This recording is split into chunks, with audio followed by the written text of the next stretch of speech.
আসসালামু আলাইকুম। চতুর্থ শ্রেণীর গণিত বই নিয়ে ধারাবাহিকভাবে আলোচনা করছিলাম। তার ধারাবাহিকতা 113 নম্বর পৃষ্ঠাটি নিয়ে তোমাদের সাথে আলোচনা করব। প্রথমে এখানে আছে লাল ফিতাটির দৈর্ঘ্য কত সেন্টিমিটার। লাল ফিতার দৈর্ঘ্য এখানে কত সেন্টিমিটার সেটা আমরা দেখব। এখানের মধ্যে দেখো সেন্টিমিটার শুরু হয়েছে 0 থেকে, এখানে আছে 7 পর্যন্ত শুরু হয়েছে। 7-এর পর কত আছে 1 2 3, 7-এর পর 3 পর্যন্ত, তাহলে এটা 7.3। তাহলে আমরা এটা একটু দেখবো। এখন মনে করি সেন্টিমিটার হলো সেন্টিমিটারের পূর্ণরূপ বা ছোট করে আমরা লিখতে পারি সেমি, মিলিমিটারটা হলো মিলিমিটার, মিমি। প্রথমে ফিতাটির দৈর্ঘ্য কত 7 সেন্টিমিটার এবং 3 মিলিমিটার, 0.3 মিলিমিটার। 1 মিলিমিটার সমান কত সেন্টিমিটার? 1 মিলিমিটার সমান 0.1 সেন্টিমিটার।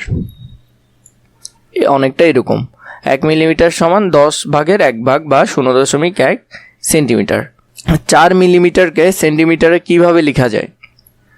তাহলে উপরে 4 হবে, 10/4 মানে 0.4 সেন্টিমিটার। 7 সেন্টিমিটার 4 মিলিমিটারকে সেন্টিমিটারে কিভাবে প্রকাশ করব? তো 7 সেন্টিমিটার 7 সেন্টিমিটারের মতোই আছে, আর এখানে আছে 4 মিলিমিটার, তাহলে 10/4। তাহলে আমরা লিখতে পারি 7 যোগ 0.4। এটা যদি আমরা যোগ করি তাহলে 7.4 সেন্টিমিটার। তো এভাবে আমরা মিলিমিটারকে সেন্টিমিটারেও প্রকাশ করতে পারি। এখানের মধ্যে বলেছে স্কেলের সাহায্যে নিচের জিনিসগুলোর দৈর্ঘ্য মেপে খালি জায়গা খালি ঘর পূরণ করি। এখানের মধ্যে নিচে আমাদেরকে কিছু বিষয় দিয়েছে, এগুলো আমরা পূরণ করব। আমাদের স্কেলে সেন্টিমিটার ছাড়াও মিলিমিটারের দাগ কাটা আছে। আমরা একবারে চিকন চিকন যে দাগগুলো দেখি এগুলো কিন্তু মিলিমিটারের, এইগুলো কিন্তু মিলিমিটারের দাগ।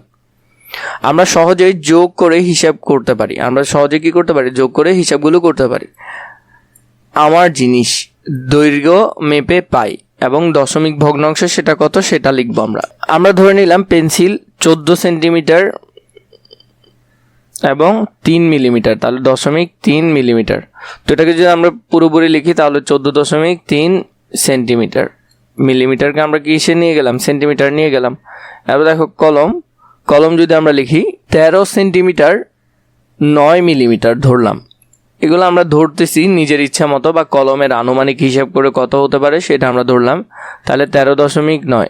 বইয়ের দৈর্ঘ্য, তাহলে বইয়ের দৈর্ঘ্য আমরা ধরলাম 24 সেন্টিমিটার এবং এদিকে হলো 2 মিলিমিটার ধরলাম, 0.2 মিলিমিটার, তার মানে 24.2 মিলিমিটার, 24.2 মিলিমিটার।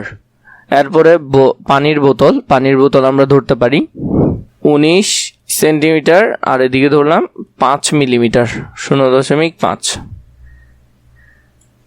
তাহলে 19.5 মিলিমিটার, 19.5 সেন্টিমিটার। তাহলে বরাবর করে এইভাবে আমরা এটা পূরণ করতে পারবো। ছবিতে দেওয়া কমলাগুলোর ওজন 1 কেজি 500 গ্রাম। কমলাগুলোর ওজন কেজিতে প্রকাশ করি। এই কমলাগুলোকে আমরা কেজিতে প্রকাশ করব। কেজি হলো কিলোগ্রাম এবং গ্রামকে আমরা হিসেবে সংক্ষিপ্ত রূপে লিখতে পারি 1000 গ্রাম সমান 1 কেজি। তাহলে 1 গ্রাম সমান 1000 ভাগের 1 ভাগ। 100 গ্রাম কেজিতে কিভাবে লেখা যায়? 100 গ্রামকে আমরা কেজিতে লিখতে পারি 0.1 কেজি। 0.1 মানে কি 100 গ্রাম।